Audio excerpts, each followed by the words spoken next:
parents.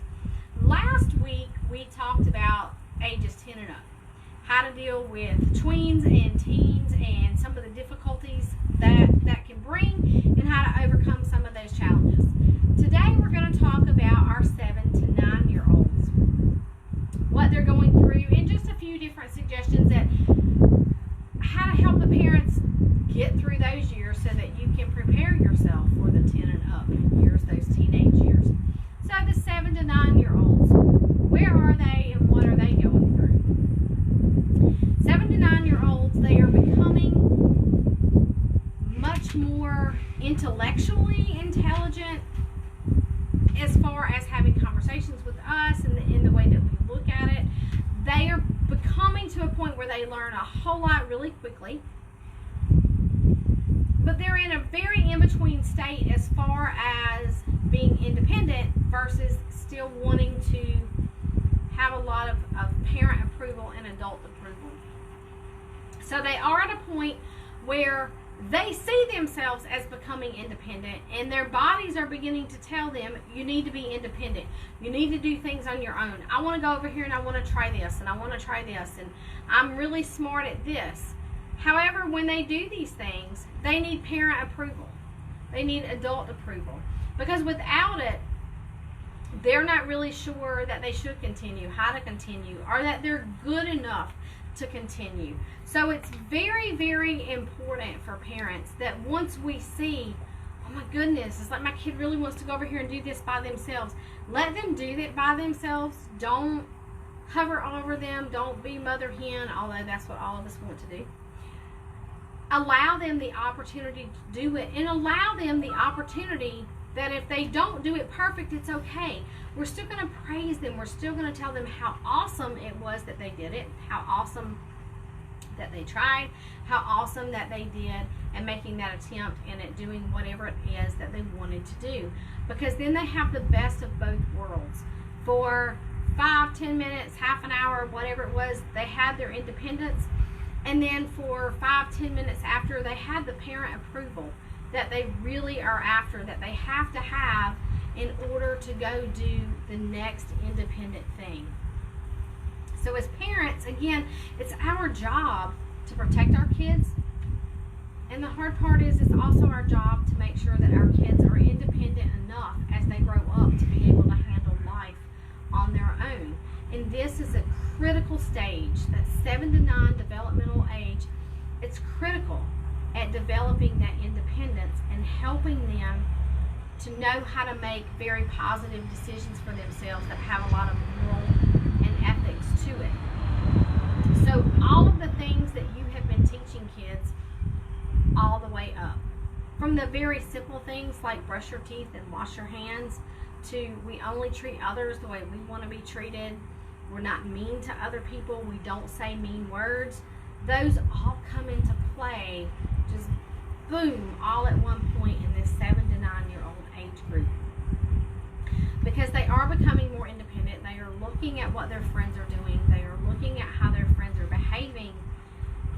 Yet again, because they need that parent and adult approval, they're constantly thinking in the back of their heads, what did mom say? What did dad say? I always heard we don't be mean, we don't say mean words, we don't throw things at people. All of those things that create very successful adults in society sort of come to a boiling point at this age group. So just know that even though it was difficult in those younger ages to say no and to not let them have what they wanted to have until they were nice or until they picked up their toys or whatever it was, it will pay off, and you will begin to see the payoff in this 7 to 9 year old age group. So it's very, very, very important. But how are they going to act in this age group? A whole lot is going to come down to what's fair and if I'm the winner or the loser. Because the 7 to 9 year olds, they are very intelligent. They are beginning to learn how to learn. They are beginning to become independent, however they want that approval. And so it all comes down to what's fair. And am I the winner or the loser? They're very, very frustrated very, very easily. So if they don't get something right the very first time that they try it, they want to just quit and give up. So that is when the extra encouragement, and you know what? No big deal. You didn't get it right the first time. Relate it back to somebody that's very important to them. If they're a football fan, a basketball fan, an academic fan, relate it to somebody that they know. And just simply ask, do you think so-and-so gave up the first time they didn't get something right? And their answer is going to be, well, no, they didn't. So we begin to relate it to what they know. So let them know you're there for them, you're encouraging them, you're going to give them a high five every single time they try. They don't have to get it right. They're never going to get anything perfect the first time. But what's important is that they keep trying. And it's really important as well that you have coaches and teachers in their extracurricular activities that understand these things about this age group as well, and that they are constantly very encouraging of the fact that they continue to try and that they're not giving up. They're also at this age group, if they're not the winner, then they are a loser. They don't see that in most games there's only one winning person or there's one winning team. And they are not 100% going to be the winner all the time. And they go, I'm a loser. My team's a loser. So we have to continuously encourage them. It's not that you're a loser. It's just that this particular one time, maybe somebody practiced a little bit more at home than you did.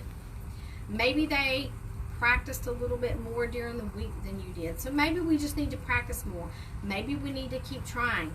Maybe you were extra tired today and they went to bed earlier last night than you did.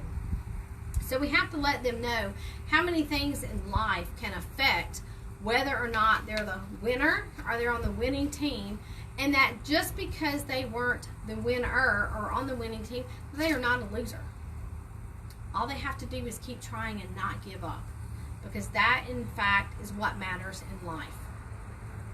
And again, you can go back and watch several of the episodes that we have done on how to talk to this age group, the type of questions that we can ask to try to get them to open up to us in order to make all of this fit together.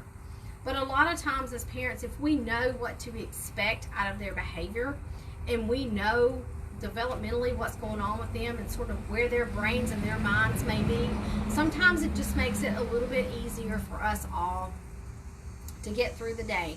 So again, Skills for Kids, we're just here to kind of help be the village that helps raise all of the kids. If there's anything that we can do, any questions that we can help answer, please do not hesitate to comment below, or you could give us a call or text, email, whatever is most convenient to you. We can certainly invite you as well to come by our facility at any point, drop in, look around, ask questions. We're more than willing to help in any way that we can. And again, I'm Shannon with Skills for Kids, and we look forward to seeing you next Tuesday.